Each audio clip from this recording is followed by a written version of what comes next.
Hello, this is Simon Brew. I'm the editor of Film Stories magazine, and a very warm welcome to a very special episode of the Film Stories podcast. Come with me. And I show you how deep the rabbit hole goes. And movies that had stories. That the story just sucks them in. This is just the beginning. Stories. We would be honored if you would join us. Hello and a very warm welcome to Film Stories with Simon Brew. I am Simon Brew. As always, that's everything you need to know about me. The aim of the podcast, though, as the title suggests, well, I'm here to talk of the stories of films, and I tend to talk about production stories, development stories, marketing stories, release stories, all the ingredients really that go towards making the films that we know and sometimes love, just that, the films that we know and sometimes love. Now, the films I cover on the podcast lean towards the mainstream more than anything. They're films I'm interested in or invested in to some degree. I try not to do snark. I try not to punch down. This podcast is a celebration of cinema and an appreciation of just how hard it is to make a film. This particular episode that you've encountered as well is a very, very special one for two reasons. Firstly, this is nominally, I'll explain that in a second, the 300th episode of Film Stories. Well, it sort of is. It was supposed to be until I got COVID again, and so had chronology worked out, this would have been episode 300. As long as you're not as pedantic as me, I might just get away with this. This was recorded and put together as episode 300, even though it's been released just slightly out of order. But also, it's an episode where I've got a very special guest coming on. Now, I do this sometimes with the Film Stories podcast, as regular listeners may or may not know, that I bring a guest on to talk about a film or their body of work. Now, this particular episode for this very, very special anniversary Film Stories, I'm delighted to be joined by, how's this, Hugh Jackman. Now, Hugh Jackman was in town to talk about his new film, which most of the conversation centres around, the 2022 release The Sun, which is released in UK cinemas on the 17th of February 2023. It's directed by Florian Zeller, who wrote the screenplay based on his play, along with Christopher Hampton. And Jackman stars alongside Laura Dern, Vanessa Kirby, Zen McGrath and Anthony Hopkins. And it's a film, it's quite an extraordinary film really, that discusses mental health, that discusses issues of abandonment, and it's also not very, you wouldn't call it necessarily a movie star vehicle. So I think that's all you need to know going into this. What I'm going to do is I'm going to set this up by just playing you a brief trailer for The Sun, and then the other side of that, you're going to hear my conversation with Hugh Jackman. You can't just show up here with no warning. What's the problem? Did something happen? Yes. Nicholas has come to live with me, and he's improving, but he's a little fragile. Is that why you came to see me? You're blaming me for what happened? He's different from the others. What makes you say that? Why don't you answer me? I do answer you. The look in his eye is disturbing. She wants to turn us against one another. Back then, there was so much joy in our family. I feel like a complete failure. If I'm like this, it's your fault. What have I done? What's my fault? Haven't I always done everything for you? I have the right to reinvent my life. It is my life. Everything okay at home? Yeah. Everything's fine.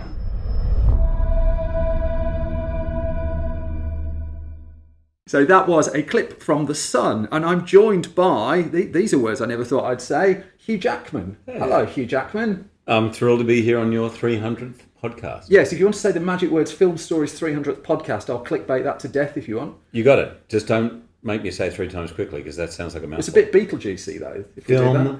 Film Stories. Oh, that's not that bad. Yeah. Film Stories podcast. Yeah. This is the 300th episode, ladies and gentlemen, of the Film Stories podcast. You said it twice now. With Simon. That's it. Yeah. Film Stories Third podcast. time's Film a podcast. So we've gone full Beetlejuice. I got some really bad news to start, actually. I told my 10-year-old I was coming to talk to you. Yeah. And he says, you're not bad, but you're not as good as Lol Lol Crocodile. So he asked me to pass that on, and that's the question that generally gets me chucked out. I'll take it. That's still a compliment. I'm in the conversation. Well, all I heard was not bad. Okay, you didn't get to the crocodile bit.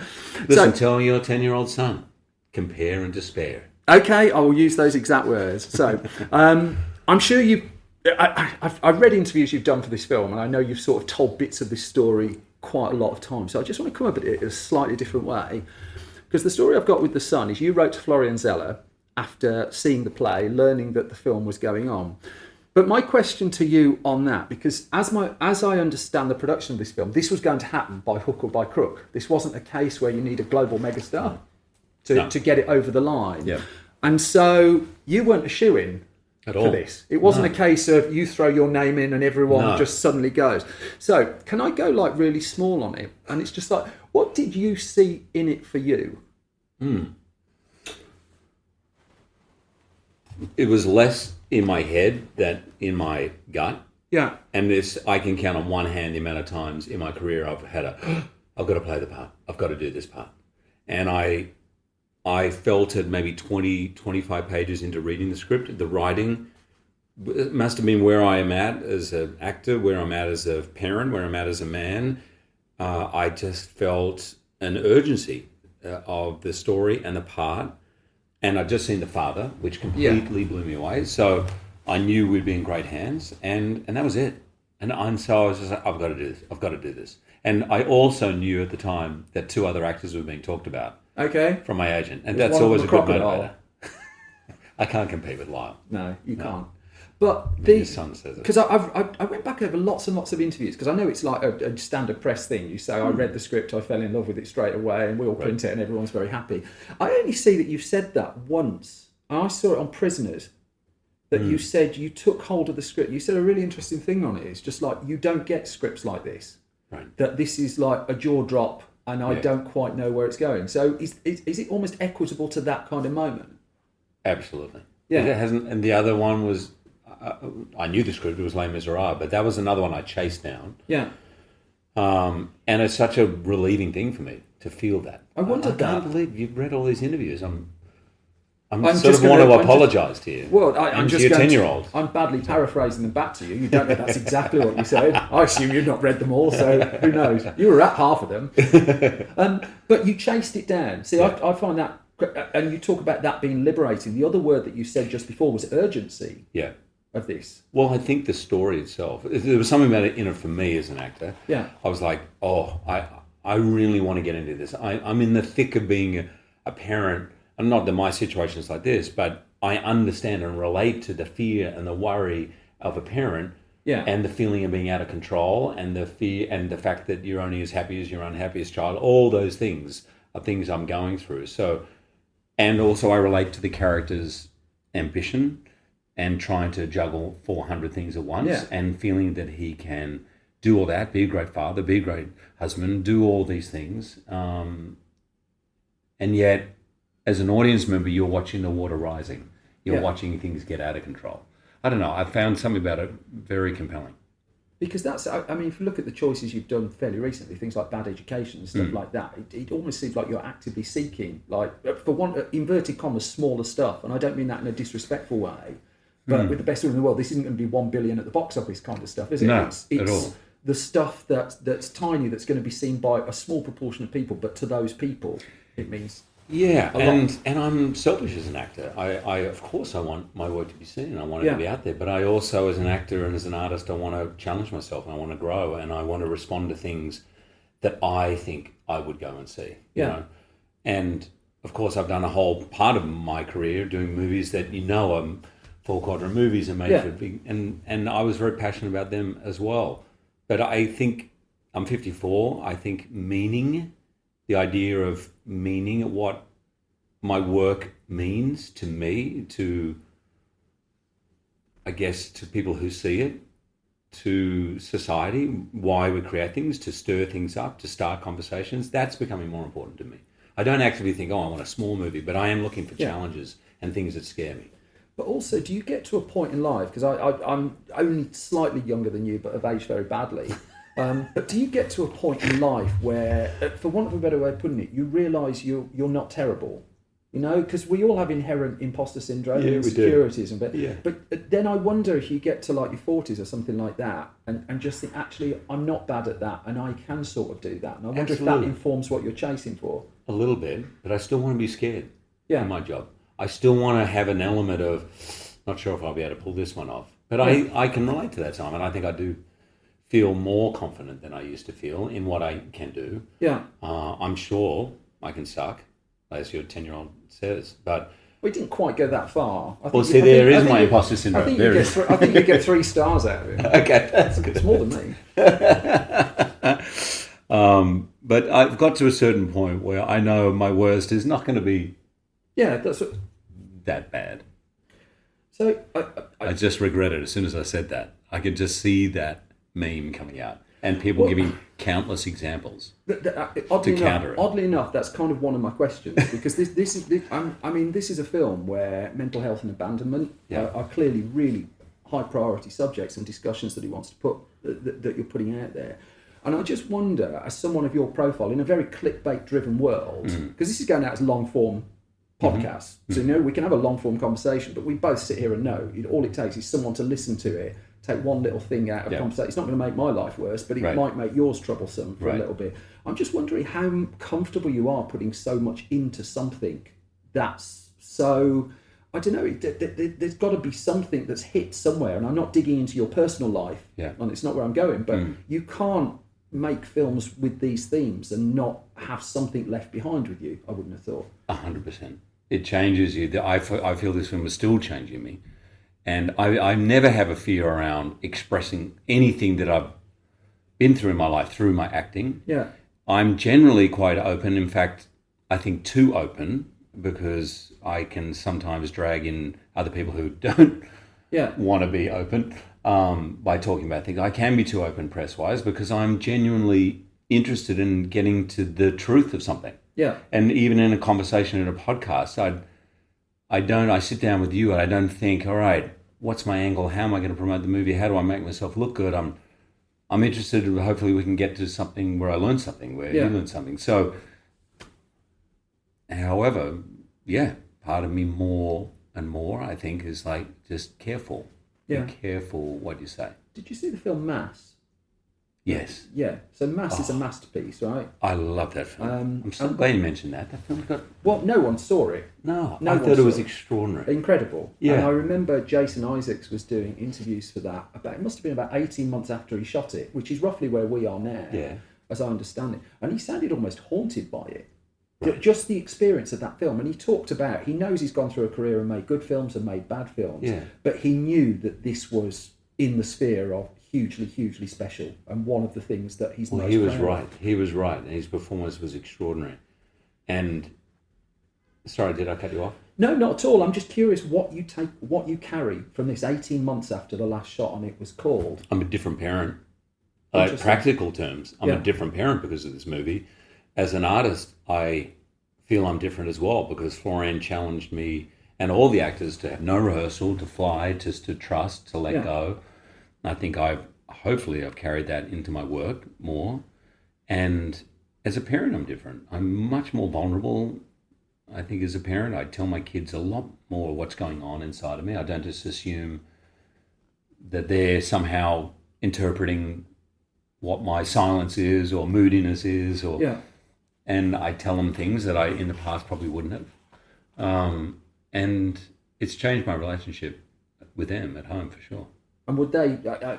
I don't want to dig into private matters. I'm just curious if that's almost reciprocated, if they spot that. Absolutely. Yeah. They talk about it and they're happy about it.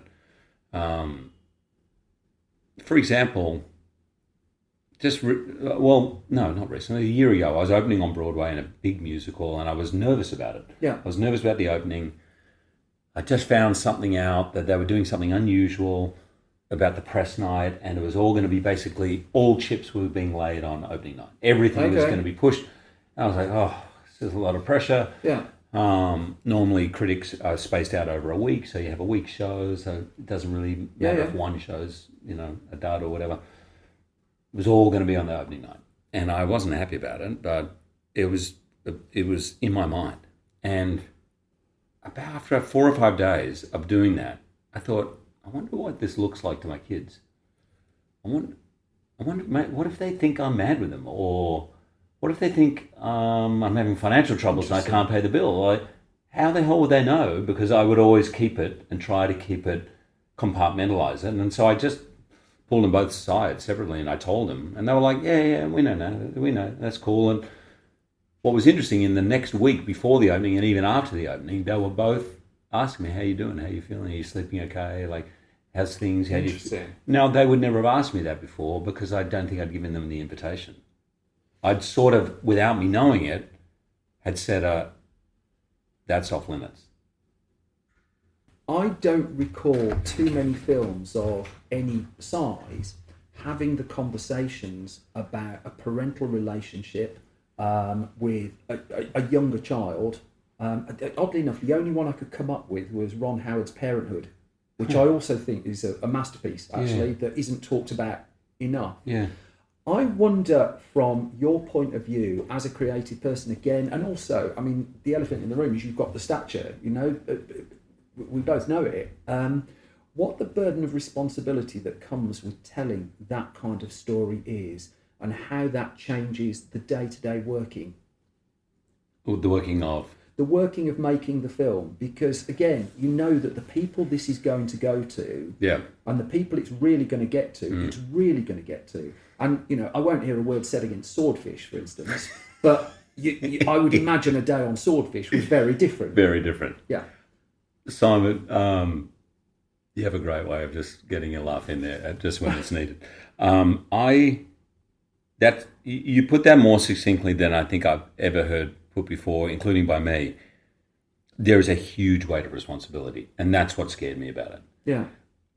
I know I've had moments as a parent where I've felt like I'm losing control of my emotions. I'm a grown man, and I feel I'm really... And part of my brain's going, calm down, stop yelling, yelling. What are you yelling at? And it's I know what that is like. I have not been in this situation of the film, but I know people who have. And the burden of getting it right, making sure it feels right, like the scene where I end up pushing my son to the ground. Now, that's something I haven't done in my life, but I wanted to make sure that that came from a real place, not an overacted place where... I wanted people who'd been there, been through the situation, went, that's exactly what it feels like. And that's a responsibility that scares me. Yeah. I don't want to screw that up. I kind of know where that needs to go. And there's a fear that on the day you're not going to be able to do it for whatever reason. You're scared, tight, things aren't working, whatever. And so, that is part of the reason I was terrified of getting the part and terrified of not getting the part. So I counted up also, because I'm a boring old nerd, I counted up below the line on the film that there were 328 people involved, as well as the 6 of you in front of the camera. Wow. And how does the burden of responsibility extend? I appreciate you're not the writer or director of the film, but I'd imagine you're a core part of the creative process of it. How does the burden of responsibility of the film extend to those people as well? Because I saw you had Sarah McCaffrey in there, offering counselling and mental health services. But again, as much as you're the figurehead of this, and you're being affected by it, what happens to the person 230 people down the credits, for instance? Who's looking after them, and what's the burden of responsibility there? It is a responsibility. Yeah, and I think one that we have sadly kind of neglected in our business. I love that Seesaw provided this counselling for every single person, and everyone took it. Is that right? So I wasn't aware that was for everyone. It was for everyone on the film. Yeah. I got the same offering that everybody else got. Yeah. And also, if you needed time out, if you were triggered by a scene, and that happened. In the hospital scene, I remember 3 crew members just taking 4 hours. Yeah. And going off, and there was no judgment whatsoever. I've also, just on a maybe not so dramatic a way, but also felt as a leading man in anything, and I learned this from Maureen Lipman, actually, when I did Oklahoma. She taught me how to be a leading man. Yeah. More than anybody. Because no one taught me that at drama school. Yeah. Drama school, I thought it was you go in and you do your job. And she was the one who pulled me aside at the end of Oklahoma, and she said, because she was really our matriarch of the piece. And she said to me near the end, she said, Hugh, I need to tell you something. I know I was in many ways the leader of this company, but it shouldn't have been me. It should have been you. And I said, what do you mean? She goes, you're responsible for the tone in this building. You're the leading man. You're responsible. And so ever since then, whether I'm on a film or a thing, I do little things, little ways. I give a lottery ticket to every single person in the crew once a week, just so I make sure that I'm looking them in the eye and I say, have a good weekend and thanks, and I know their name. It's little things, not big things, but I think the responsibility is on all of us to realise it's ridiculous to think that 6 people made a film. It was 329 or whatever it was. It was 338. 328. Plus 6? Oh, that included the 6. Plus 6. Well, I kind of figure a couple of you are doubling up on jobs. I figure you're on coffee, for instance. A little catering around there. We're only going to spend, what, 20, 30 minutes of our lives in each other's company, and I care so much for this film, I'm going to use 30 seconds of my time on it. There's a British documentary called A Bunch of Amateurs. I don't know if that's crossed your eyes. No. It's about the Bradford Film Club, this 90-year-old club of, it's one of the most delightful, heartwarming and hilarious and moving documentaries I've seen. And they make and recreate films. And it's become this little community thing. And why I bring it up now, there's a lovely sequence where an old guy, I don't think he'll mind me calling him that, his dream project is to recreate the opening of Oklahoma, even though he can't sing and he can't ride a horse. And the documentary charts this, and it's glorious. And so if you take nothing away from this, I urge you. A Bunch of Amateurs. It's called A Bunch of Amateurs. Now there's a dramatic film called A Bunch of Amateurs, but there's also this documentary that came out last year, and I think, if you're looking for humanity in film and like the small stories that really come through, that's one. I know we're in the confines of like a really luxury posh London hotel. I mean, Kubrick would love the corridors, I've noticed. Again, there's the whole convention of the press junket. But can we talk a little bit, I wouldn't ordinarily do this, about the polarised reaction that this film has had? Because I watch films without watching trailers now, and I watch them without reading reviews first, which is a really odd way to watch a film, but it's been quite interesting. So I came... And how often do you match up with the general zeitgeist? Oh, I've always been odd. Okay. I mean, that's fine. But you get older, you have confidence in your own view of things. Like when you're 20, if everyone says the film is brilliant that you don't like, you just go along and say you're brilliant. Yeah. By the time you're an old fart like me, that's it. I mean, you're just sailing away. Right. We're back in Swordfish Land, for instance. I had a nice, healthy debate about that once upon a time. But the polarised response to this, I find, has been quite interesting. Because, again, if you go and do like one of the bigger films that you do, which I thoroughly enjoyed. I'm not slighting them in the slightest, but you're going to get a fairly close spectrum of responses to. Whereas this, it's best will in the world. It is all over the shop. I know people who thoroughly didn't take to it at all. I know people who have gone completely the other side, and it has really and I don't think it's binary. I think there's quite a lot that's landed in the middle. But my question on a project like this, because presumably you go into this and know this is going to polarise. You know that because of what you're talking about, some people are just going to be completely put off. Some people are going to... But also, with it being small, again, inverted commas, smaller, I wonder how you feel about the fact that the response is so scattergun and not in a nice, organised way. I didn't know it was going to be polarised. I don't read reviews. I'm too thin-skinned for that. Yeah. But I do get a general sense of what's going on. I find out just the temperature of it. Yeah. And I was surprised by that. And I was really hurt for Florian. I know how personal a movie it is for him. I know how much he put into it. And I haven't read the reviews, so I'm not exactly sure why. I can understand it being uncomfortable. It is uncomfortable. It's really uncomfortable. It's uncomfortable to play. And I think that's sort of the point of the movie. This is why we need to have these conversations. They're not easy conversations to have. Then they're hard. He doesn't give answers. There's no answer as to why this kid is suffering acute depression. Yeah. There's a few suggestions, could be this, but ultimately because deliberately we don't know why. But what I've learned is when I have an impulse to do something, I really, it doesn't matter nearly as much to me at the response to it. Yeah. It does matter to me. I'm not saying I don't care, because I do. But not nearly as much, because I know what it meant to me. Yeah.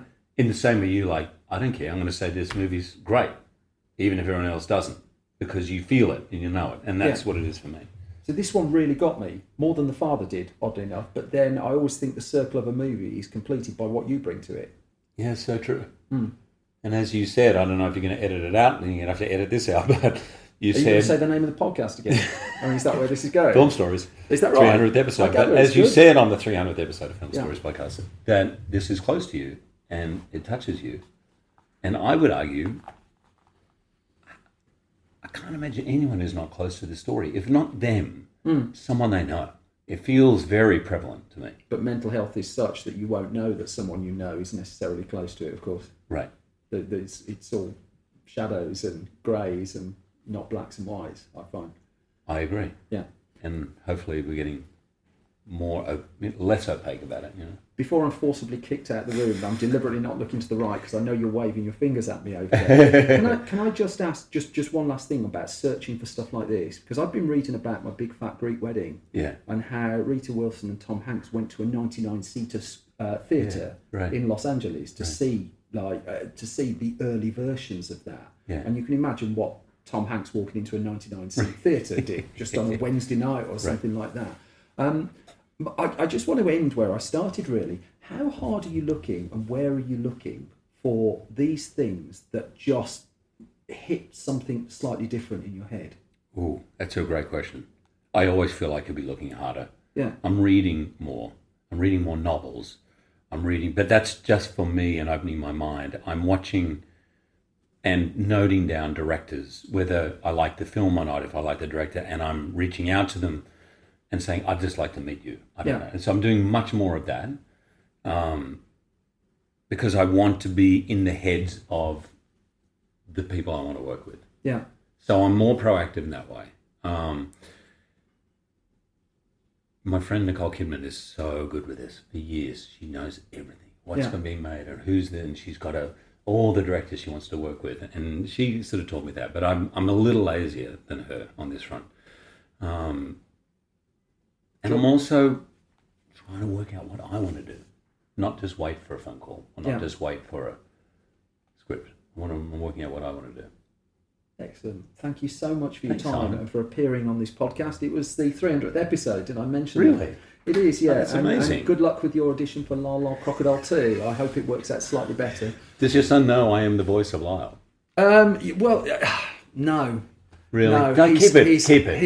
He knows nice. more about that film than I'm comfortable Really? with. Okay, really. Thank you very much. Still on this time. Thank you. And that brings to an end my conversation with Hugh Jackman. Primarily, as you heard, talking about The Sun, which arrives in UK cinemas on the 17th of February 2023, the day of the release of this film. As you also heard, we touched on one or two other movies in there. If you want to dig back into the archives of film stories, you can hear my podcast episode on Swordfish, for instance. I think he was quite a fan of that. I should point out as well, if you dig into the podcast archives of film stories, you won't find an episode on La La Crocodile. I have a very strict no snuck rule that I try to enforce on this podcast. So all I will say on that is my 10-year-old liked it a lot more than me. You don't get to 300 episodes of something like this without a huge bedrock of support of people behind you. And so, I do want to extend my thanks to all the people who've had my back, really, with film stories and with this podcast. You may or may not know that it started some 4.5 years ago. Crikey, I'm that old. And has since spidered out into magazines, Film Stories and Film Junior magazines, to a website, to live events as well. And all that's been done really because I put a podcast out into the world, and you can still hear my very ropey episode 1, and people listen to it and people supporting me. And at a very low point in my life when I started this podcast, people just backed me at a point I needed it the most. It's why I'm forever grateful for this podcast, and particularly the people who listen to it. Ordinarily, I would end with a great big long list of plugs and where you can buy all the stuff, where you can find me on social media, and how you can contribute on Patreon, all those things that matter. I'm just going to give it a miss this time. I just have gratitude for you. I appreciate the retweets, I appreciate the reviews, I appreciate all the people who subscribed, I appreciate all the people who've backed me on Patreon. And for the purposes of this episode as well, I appreciate the time spent by Hugh Jackman, who gave me far more than I was actually allocated as well. Without further ado, I'm going to wrap this up then, because I've got your regular episode of Film Stories to come up with next, which may or may not be a number higher or lower than 300. Let's keep that a mystery. The main thing, as always, is you all look after yourselves. You all take care. I will be back soon with another bunch of Film Stories. Thanks again. Take care, folks. I'll be back with you again soon.